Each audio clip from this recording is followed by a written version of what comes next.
өзім жалпы бұрыннан қолөнермен айналысатынмын. Тігін тігетінмін, сурет сызатынмын. Сонымен көп балалы анамын, өзім үйде отыратын. Өзімнің хоббиім қолөнер. Бұрыннан моншақ тоқитынмын, тігіс тігетінмін.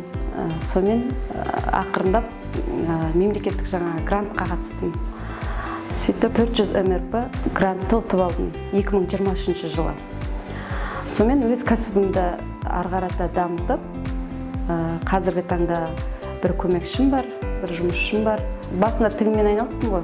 Қазіргі таңда енді тігінмен қосымша менде осы гипспен жұмыс жасаймын, смоламен жұмыс жасаймын, түрлі тойбастарлар жасаймын. Солай жалпы мен қолөнермен айналысам.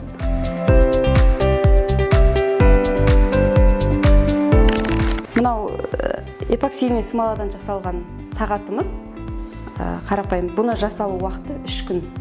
Негізгі эпоксийный смола 24 сағатта кебеді. Бұл эпоксийный смоланы 3 слой құямыз сынаған. Сонда 24 сағаттан бізге 3 күн уақыт кетеді.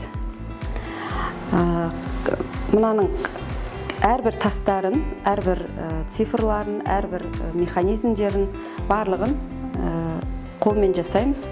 100% қолдың жұмысы. Мынау қыз ұзатуға жасалған сувениріміз. Бұны бір кісілер сувенир жасайды, кейбір кісілер енді сұранады, капельник жасап беріңіз деп. Бастапқыда енді мен жасадым бұны. Жаңадай мен жасап жүрдім. Силиконнан жасалған бұның формасы. Кейіннен уже енді шығып кетті ғой, қазір неше түрлісі. Сәукеле деп қыз ұзатуға жақсы алады осы тойбастарды. Қазіргі таңда енді бірнеше оқушым да бар, менде көп балалы аналар. Енді ол кісілер де өзінің кәсібін дөңгелетіп отыр. Енді осы қолөнерді ары қарата дамытқым келеді менің. Бір жерден кішігірім магазин ашып, өзімнің қолымнан шыққан заттармен ғана. Қазіргі таңда бір 5-6 ойын-сауық орталығымен келісімшартқа отырған.